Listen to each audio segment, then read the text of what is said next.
Welcome to my channel, Iqbal TV Virtual. Please like and subscribe. Don't forget to comment and share.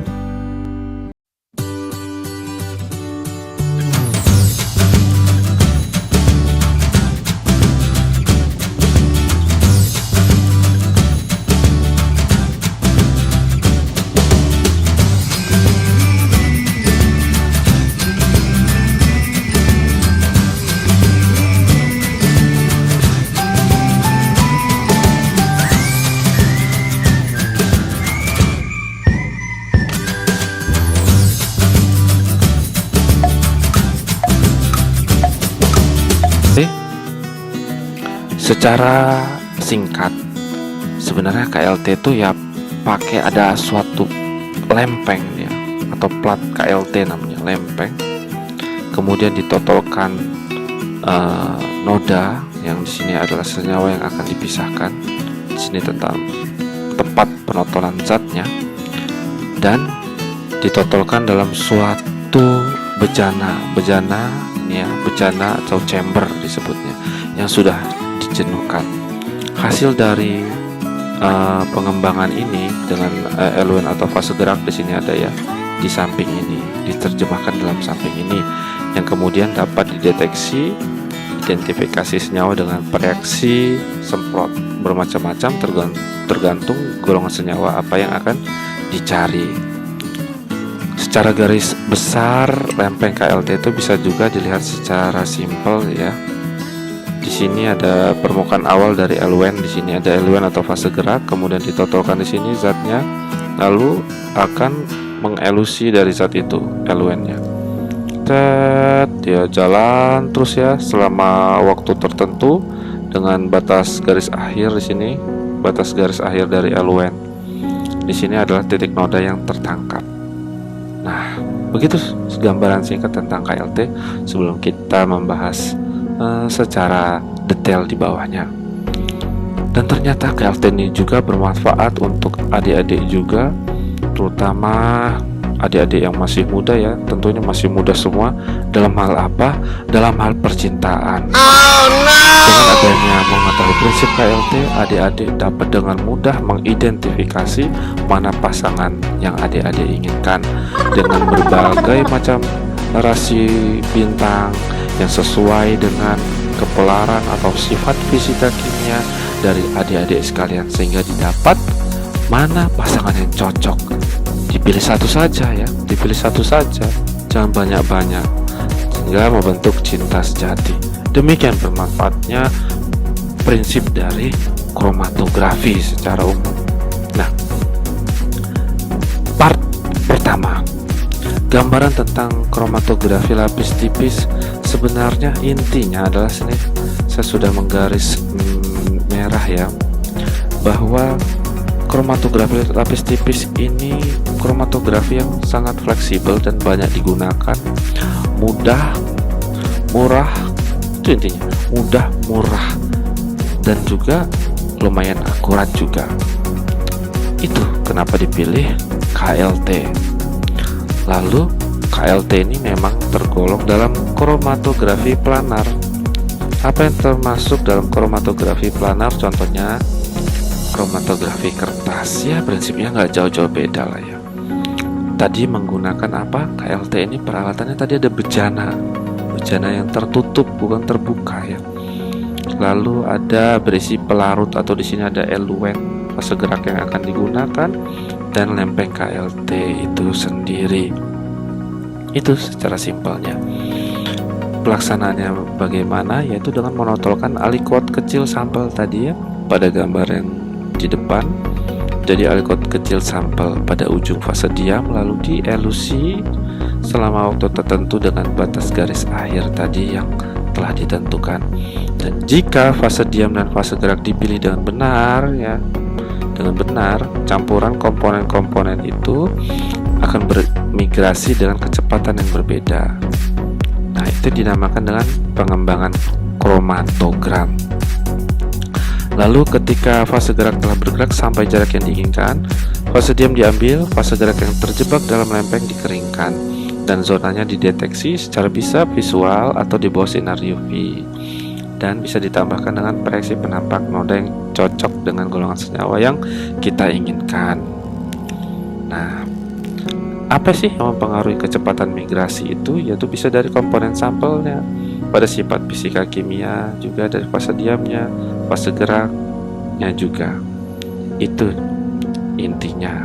Dari fase sampelnya juga bisa, contohnya adanya ikatan-ikatan hidrogen ya, di sini ada ikatan-ikatan, pokoknya berbagai macam ikatan kimia yang terjadi itu mempengaruhi kecepatan migrasi dari analit atau sampel yang akan dianalisis. Deteksinya juga bisa menggunakan sinar UV, terutama untuk senyawa-senyawa yang aromatik yang terkonjugasi atau beberapa senyawa tak jenuh yang dapat mudah diamati pada UV 2000 ya. Atau juga tadi dengan melakukan penambahan proyeksi penampak noda tadi ya, sudah berwarna. Apa golongan senyawanya kita lihat di pustaka. Lalu identifikasi KLT ini adalah intinya adalah dengan membandingkan nilai RF dibandingkan nilai RF standar. Iya. Apa itu RF? Nanti akan dibahas di slide-slide berikutnya. Singkatan sih dari retardation factor. Pada prinsipnya, pemisahan senyawa yang pada KLT ini terjadi berdasarkan apa?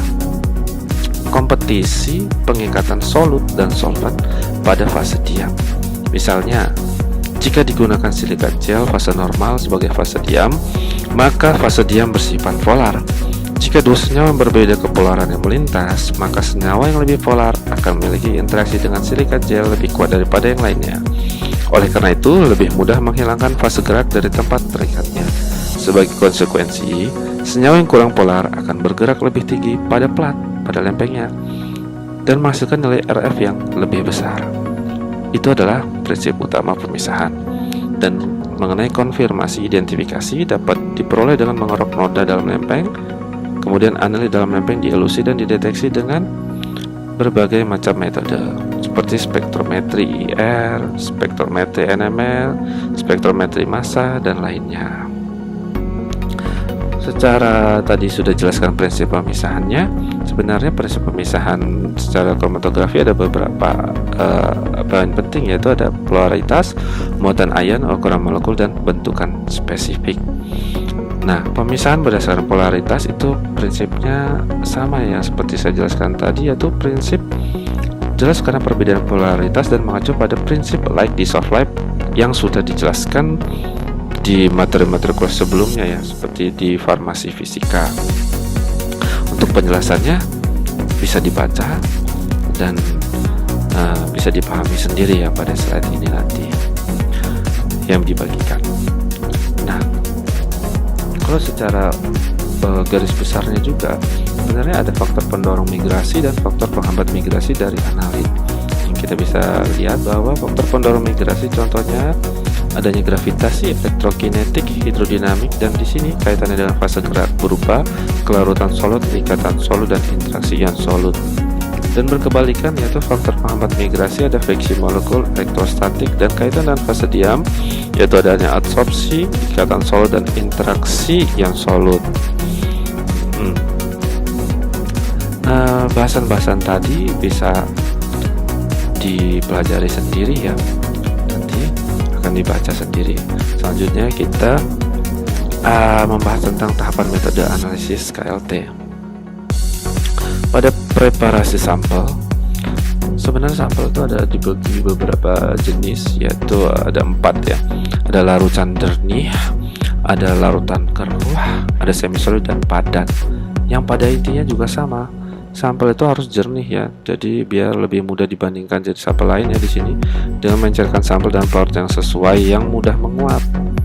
Kenapa ya mudah menguap? Biar ya nggak bercampur dengan totalan sampel itu sendiri, memudahkan penguapan pelarut saat aplikasi penotolan sampel. Lalu sampel larutan keruh, dia kalau keruh dengan mengekstraksi analit. Nah, dengan pelarut yang dapat melakukan analit dengan cara manual dikocok ya, atau menggunakan alat yaitu vortex atau ultrasonic di sini. Penarikan analit dengan cara ekstraksi harus dipastikan bahwa analit sudah terekstraksi sempurna. Kalau tidak terekstraksi sempurna, maka tentunya pemisahan itu juga tidak sempurna juga identifikasinya.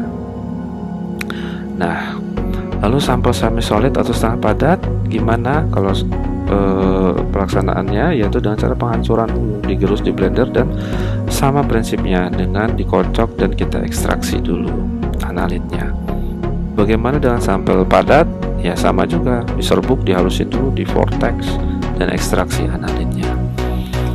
Sampel juga terkadang perlu dilakukan penyaringan ya, tahapan penting supaya untuk memperbaiki hasil dari kromatogram yang dihasilkan, untuk memisahkan analit dari pengotor-pengotor, karena kalau terjadi pengotor tentunya hasil dari elusinya tidak bagus ya. Penyaring yang dapat digunakan bisa digunakan berbagai macam yang berbahan selulosa di sini ya, seperti yang dijelaskan, selulosa nitrat dan alumina ya, atau polipropilen. Nah, ini hal yang harus diperhatikan dalam KLT, yaitu lempeng tadi yang dijelaskan di atas, ada gambarannya. Lempeng itu terkadang tidak semuanya harus kita gunakan. Terkadang sediaan lempeng ada yang 30x30 tergantung pembuatannya, ada yang 20x20 kan tidak mungkin dimasukkan ke dalam bejana ya, jadi harus kita potong. Potongannya pun harus kita atur. Di sini ada pemotongan yang salah, dia agak miring sehingga akan mengelupaskan lapisan dari silika ini. Yang benar adalah pemotongan secara tegak lurus, dan juga ternyata harus hati-hati. Nanti bisa dilatih sendiri. Akan mempengaruhi dari faktor-faktor migrasi analit tadi ya, keakuratan dalam pemisahan senyawa. Ada alat pemotong manual, ada alat pemotong juga yang didukung ya, lebih maju ini. Contohnya seperti ini. Bisa dilihat sendiri. Pengaruh sudut potong itu penting tadi ya.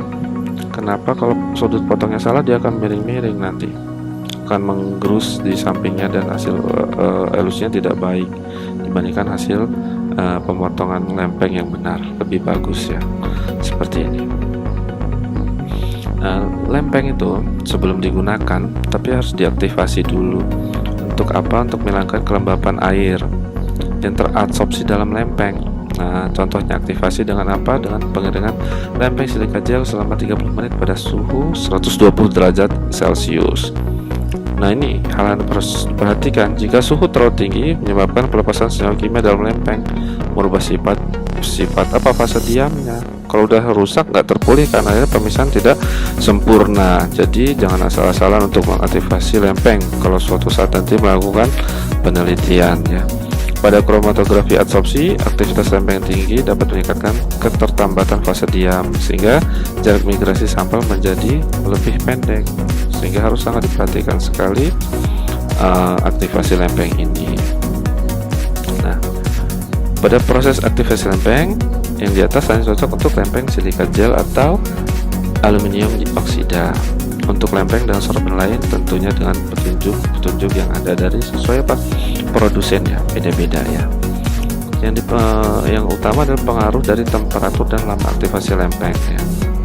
Itu yang harus diperhatikan. Terlalu lama atau terlalu pendek juga tidak baik untuk pengaruh dalam pemisahan. Pengkondisian lempeng juga harus diperhatikan. Untuk apa? Mengontrol kelembapan lempeng dalam chamber. Kelembapan lempeng dapat dikontrol dengan menggunakan presi pengontrol kelembapan ya. Presi ditempatkan di dalam salah satu kompartemen dalam chamber. Ini contohnya chamber yang twin trough, nanti saya akan kasih bukunya. Beberapa reaksi larutan garam ya yang dapat mengontrol kelembapan terdapat pada, nanti ada tabel ya. Pengaruh pengkondisian lempeng juga dapat dilihat dari nilai faktor retardasi dan resolusi pemisahan. Nah, inilah contoh pengaturan kelembapan dalam pengkondisian lempeng dengan menggunakan garam. Ini ada banyak macam garam ya. Jadi persen kelembapan relatifnya yang dihasilkan pada suhu 20 derajat Celcius segini. Mana yang optimal nanti disesuaikan dengan sampel yang akan kita gunakan. Kelembapan relatif mana yang akan kita inginkan. Ini adalah contoh pengaruh pengkondisian lempeng terhadap retardasi dan resolusi. Jadi di sini ada A, di sini 20% kelembapan relatifnya. Ini ada 50%, ini 80%. Ternyata dalam resolusi atau pemisahannya yang lebih bagus adalah persen 80% ya kelembapannya. Pemisahannya lebih tampak jelas. Pada kelembapan 20% masih terlalu rapat. Nah, ini adalah optimasi dari contoh optimasi kelembapan dari lempeng pentingnya. jelas ya. Lalu sorban yang bisa digunakan, ini adalah contoh sorban yang bisa digunakan sebagai fase diam. Sudah jelas di sini ya, jadi ada panduannya. Misalnya digunakan silika gel untuk senyawa yang dipisahkan apa, semua kelas senyawa. Untuk kelas-kelas senyawa lain apa? Nah, sini ada ya lipid, nih pakai silika gel yang apa gitu jenis-jenisnya. Jadi ini adalah kamusnya. Memisahkan karbohidrat pakai apa jenisnya. Jadi banyak ya jenis sorban, dan senyawa yang dipisahkan sangat berkaitan. Jangan sampai memilih sorban yang salah untuk memisahkan senyawa yang kita inginkan. Lalu bagaimana penanganan eluen atau fase gerak? Nah, apa sih fungsi eluen dalam KLT? Ini ada beberapa penjelasannya. Melarutkan campuran zat, jelas, untuk membawa komponen yang dipisahkan oleh sorban fase diamnya. Kemudian untuk memberikan selektivitas yang memadai tentang campuran senyawa yang akan dipisahkan. Lalu eluen juga harus memenuhi persyaratan. Gak boleh eluen itu asal-asalan. Dia harus memiliki kemurnian yang cukup, stabil, viskositas rendah, isotermal yang linier, tekanan uap yang tidak terlalu rendah atau tidak terlalu tinggi, dan toksisitas rendah mungkin.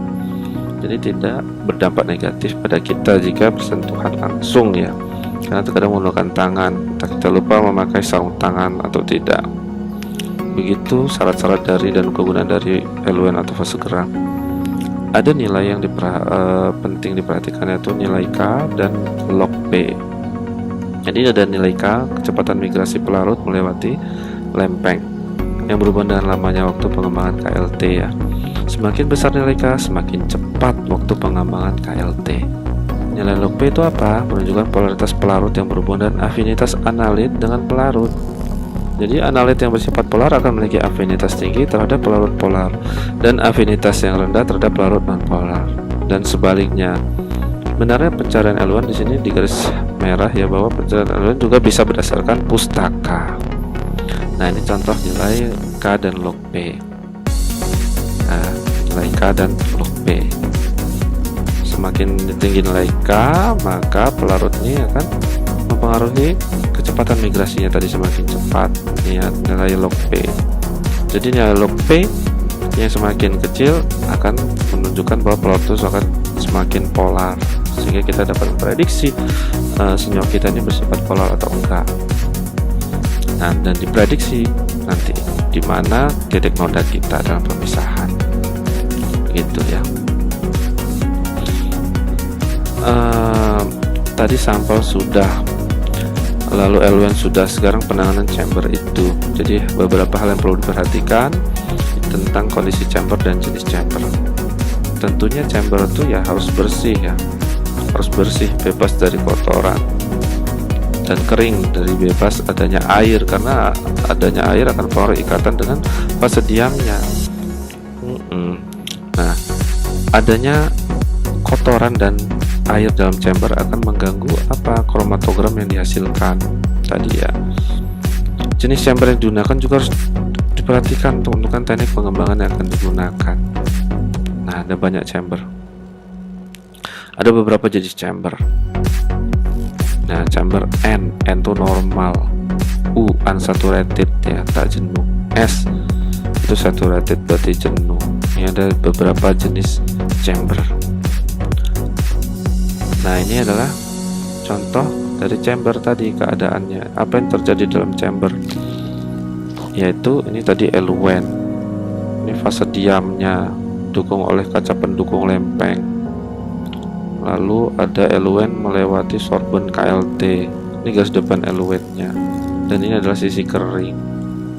Nah, sisi kering lempeng mengabsorpsi dari uap eluen. Ini akan terjadi proses pemutaran siklus ya, di mana terjadi proses penjenuhan chamber oleh uap eluen. Begini, muter terus. Nah, lebih jelasnya terlihat seperti ini. Nah, ya ini kan adalah apa? Chamber N. Contohnya chamber N, A yang tak jenuh, ini yang jenuh. Oh, maaf ya. Jadi yang A jenuh, ya B tak jenuh. Nah, chamber N normal merupakan chamber dengan alas datar ya, di mana semua komponen pelarut berada dalam keseimbangan dengan uap pelarut yang berada di dalam chamber, baik sebelum maupun ketika proses kromatografi berlangsung. Nah, proses yang terjadi dalam chamber adalah diawali dengan terjadi keseimbangan antara fase eluent dan fase uap eluent dalam chamber. Ketika lempeng masuk ke dalam chamber, dimasukin, lempeng langsung kontak dengan uap eluent. Solvent lempeng KLT kemudian berinteraksi dengan molekul uap pelarut. Interaksi yang terjadi tergantung dari kejenuhan chamber. Ya, secara bersamaan pelarut lalu bermigrasi melalui sorben lempeng KLT tadi melalui gaya kapilaritas dan juga berinteraksi dengan uap eluent secara simultan. Nah, itu ya ada interaksinya ya gambarnya. Di dalam lempeng sejumlah interaksi terjadi, interaksi antara fase uap eluent, fase eluent, kelembapan yang terabsorpsi dalam lempeng, dan sorben lempeng itu sendiri. Adanya analit dalam lempeng akan menambah jumlah interaksi yang terjadi. Pada chamber N yang tak jenuh, eluent sebanyak misalnya 3-5 mm kedalaman diletakkan dalam chamber, kemudian chamber ditutup dengan penutup chamber. Uap eluent akan memenuhi ruangan dalam chamber dan terjadi proses penjenuhan chamber kurang lebih selama 15 menit ya. Kejenuhan itu di bagian tengah chamber sekitar 75% ya, jadi tidak sempurna. Dan kejenuhan ruangan di atasnya lebih kecil lagi. Ya, ini ya tadi ya. Gambarnya ini kejenuhannya tidak sempurna, sedangkan pada yang jenuh kejenuhannya sempurna. Ada bintik-bintik ini bisa dilihat ya. Ketika lempeng KLT dimasukkan dalam chamber, kejenuhan sedikit berubah dan butuh beberapa waktu untuk mengkondisikan kejenuhan baru. Proses pengembangan diawali dengan meningkatnya aliran molekul eluent melalui sorben lempeng. Di bagian atas chamber terjadi absorpsi uap eluent oleh lempeng KLT kering, sehingga uap eluent semakin tak jenuh. Terjadilah penguapan dari eluent yang ada dalam lempeng menuju ruangan dalam chamber yang menyebabkan kecepatan alir eluent berkurang. Analit dengan RF rendah tidak terpengaruh oleh efek tersebut, tetapi analit dengan RF mendekati batas depan eluent akan mengalami perubahan bentuk noda dari bulatan menjadi pita tipis. Eluent yang terdiri dari pelarut dengan titik didih rendah dan sangat mudah menguap dapat menyebabkan terjadinya efek tepi dan melengkungnya bentuk garis depan eluent. Kenapa? Hal ini dikarenakan penguapan tidak hanya terjadi dari atas ke bawah, tapi juga dari samping tepi chamber ke tengah chamber. Nah, efek ini dapat diatasi dengan cara sederhana, yaitu dengan membuat chamber N jenuh. Jadi dalam chamber N jenuh, sisi dalam itu dilapis dengan kertas saring, kertas sorben. Nah, kejenuhan lempeng dicapai dalam waktu 5-15 menit tergantung pelarut yang digunakan. Ini ya, ada kertas sorben, kertas saringnya. Tentunya pada pemisahan dengan KLT sebaiknya menyebutkan jenis pengembangan yang dilakukan untuk mendapatkan reprodusibilitas nilai RF. Penggunaan chamber jenuh akan memiliki nilai RF yang berbeda dibandingkan chamber tak jenuh. Chamber jenuh memiliki nilai RF yang lebih rendah bila dibandingkan dengan chamber tak jenuh dengan kondisi pengembangan yang sama. Nah, tadi alasannya seperti yang dijelaskan di sebelumnya tadi itu. Ya, begini ya. Jadi ini sudah dalam kondisi jenuh, nih kondisi yang tidak jenuh. Baik. Selanjutnya, elusi atau pengembangan KLT itu dipengaruhi oleh chamber yang digunakan dan kejenuhan dalam chamber. Nah, ini adalah beberapa metode pengembangan, yaitu intinya ada metode pengembangan 1 dimensi dengan metode pengembangan 2 dimensi. Contoh yang 1 dimensi ada yang ascending, descending, naik menurunnya. Nah, ini adalah contoh pengembangan menaik seperti yang standar ya, naik. Tapi ada juga pengembangan yang menurun. Nah, ini eluent dihubungkan dengan tali, dia menurun arah aliran eluentnya. Nah, ini jarang juga sih dilakukan. Contoh pengembangan lagi adalah adanya pengembangan berganda. Jadi dia melakukan perbaikan resolusi kromatograf dengan dilakukan pengembangan yang berulang. Pada pengembangan yang pertama dia masih rapat-rapat, lalu dilakukan pengembangan kedua mulai terjadi pemisahan. Pengembangan 3 lebih lagi terpisahkan. Dan ini termasuk teknik pengembangan yang ascending atau menaik ya. Nah, lalu bagaimana dengan aplikasi sampel? Aplikasi sampel Jadi itu jangan menotolkan sampel dan ukuran bercak sekecil dan sesempit mungkin, itu kata kuncinya. Nah, ini agak susah kalau manual. Sebagaimana dalam prosedur, jika sampel digunakan terlalu banyak akan menurunkan resolusi. Gak bagus juga jadi kalau notolin terlalu banyak. Aplikasi sampel pada sorban lempeng KWLT dapat dilakukan secara manual ya, dengan sederhana, dan juga ternyata ada peralatan otomatisnya. Nah, ini kata kuncinya. Aplikasi sampel secara otomatis dapat memperbaiki kualitas penotolan sampel dan terbukti dari hasil penelitian. Nah, lebih dipilih ya, karena penotolan secara manual dibandingkan cara yang otomatis, lebih bagus yang otomatis gitu. Nah, ada kuncinya lagi untuk memperoleh reproducibilitas. Volume sampel yang ditotolkan paling sedikit 0,5 mikroliter. Jika volume sampel yang ditotolkan lebih besar dari 2 sampai 10 mikroliter, maka penotolan harus dilakukan secara bertahap dan dilakukan pengeringan antar totolan. Jadi pengakalannya kayak gitu ya. Ini contoh pengaruh kesalahan sampel ya pada sorban. Yang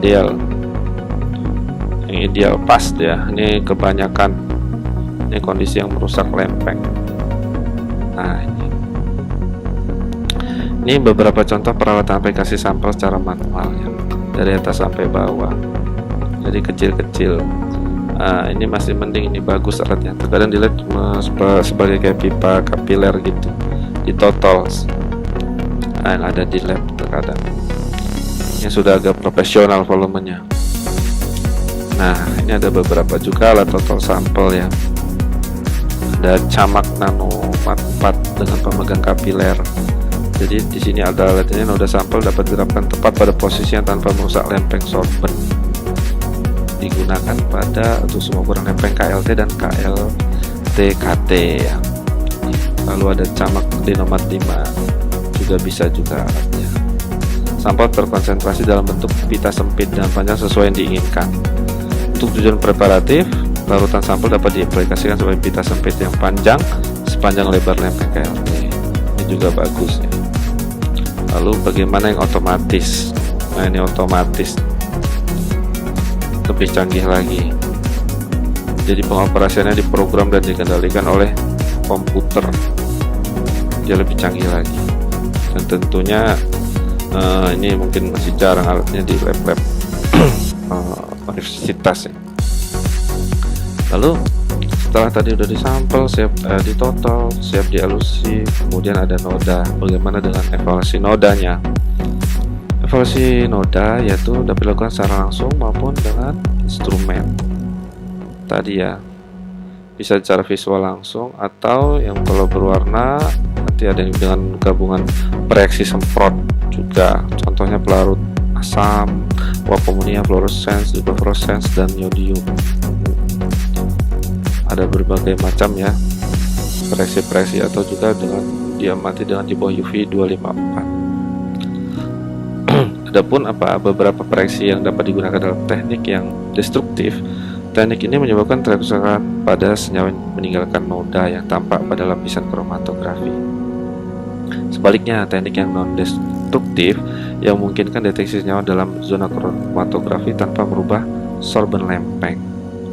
Nah, contoh dalam teknik non-destruktif yaitu tadi sinar tanpa UV, kadang-kadang dengan penggunaan yodium atau amonia uap. Nah, dua reaksi terakhir dalam banyak kasus dimasuk dalam reaksi reversible ya, masih untung.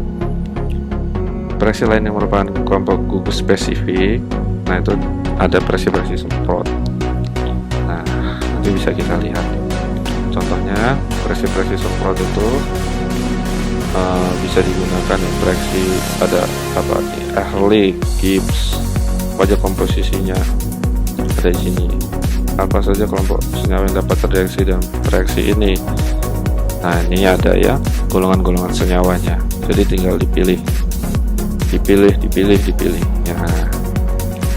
Bagaimana dengan evaluasi kuantitatif? Salah satunya adalah untuk mudahnya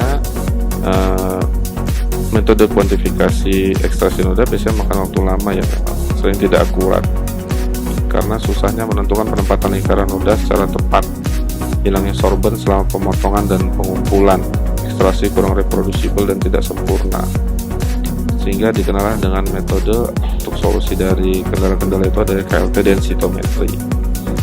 Jadi dengan KLT densitometry itu parameter kuantitatif bisa diukur dari tinggi puncak kurva densitometry dan area di bawah puncak kurva densitometry.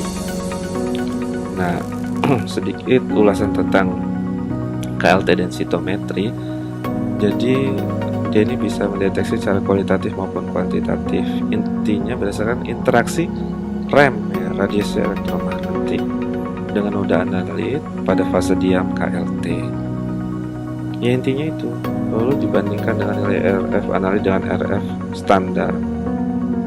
Dengan penentuan kuantitatifnya dilakukan dengan cara membandingkan luas area noda analit dengan luas area noda standar pada fase diam. Ya, pada fase diam yang tentu diketahui konsentrasinya, atau menghitung densitas noda analit dan bandingkannya dengan densitas noda standar. Prinsip tadi dengan menggunakan intensitas cahaya mengenai molekul senyawa dalam noda, ya, jadi interaksi REM yang terjadi itu tadi, ya, menggunakan intensitas cahaya mengenai molekul senyawa dalam noda. Interaksi radiasi elektromagnetik dengan noda pada fase diam menentukan intensitas cahaya yang diabsorpsi, ditransmisi, dan dipantulkan oleh noda analit tadi dari intensitas REM semula. Untuk gambaran alatnya, ini ada sumber radiasi masuk, mantul dari pemecah sinar, lalu mengenai lempeng KLT. Nah, ini prosesnya, sehingga ada senyawa yang akan dipantulkan lah tadi, yang akan dibaca di densitometry. Tadi kita berbicara tentang RF. Apa itu RF? RF adalah faktor retardasi, yaitu parameter yang digunakan untuk menggambarkan migrasi senyawa dalam KLT. Nilai RF merupakan parameter menyatakan posisi noda pada fase diam setelah dielusi. Ya, retardation factor. Yaitu bagaimana caranya? Yaitu membandingkan jarak migrasi analit dengan jarak migrasi eluen. Diperolehlah nilai RF, ya. Ini noda senyawa. Di sini kan ada jarak migrasi analit ZS, ini jarak migrasi eluen ZF. Dibandingkan, diperoleh nilai RF dibandingkan nilai RF standar dari senyawa yang akan dianalisis. Begitu prinsip perhitungan RF. Nah, contohnya pada fase diam, sebenarnya sih saya tidak menggambarkan, ya, sebenarnya contohnya pada silika, ada struktur silika itu dia berikatan dengan oksigen pada fase diam. Nah, itu yang akan bagaimana prinsipnya untuk memisahkan senyawa polar dan non polar akan terjerat pada fase diamnya. Nanti itu bisa dibaca pada paper yang akan dibagikan. Nah, sepertinya selesai, ya, kuliah kita. Ada kata-kata yang harus kita perhatikan, yaitu jika cinta bisa membuat seseorang perempuan setia pada suatu lelaki, kenapa cinta tidak bisa membuat lelaki bertahan dengan satu perempuan? Coba jelaskan dengan teori kromatografi lapis tipis. Ini menjadi tugas, ya, bagaimana bisa dipikirkan. Dan untuk adik-adik sekalian yang masih muda, tidak semua pacar akan menjadi pasangan hidup. Jadi jangan terlalu galau, terutama di zaman COVID-19 ini. Salam dari saya, mohon maaf atas segala kekurangan teknis dan segala penjelasan yang dapat dibaca sendiri dalam paper nanti. Dan memang zamannya sekarang mahasiswa harus aktif untuk belajar dan belajar sendiri. Terima kasih, salam apoteker.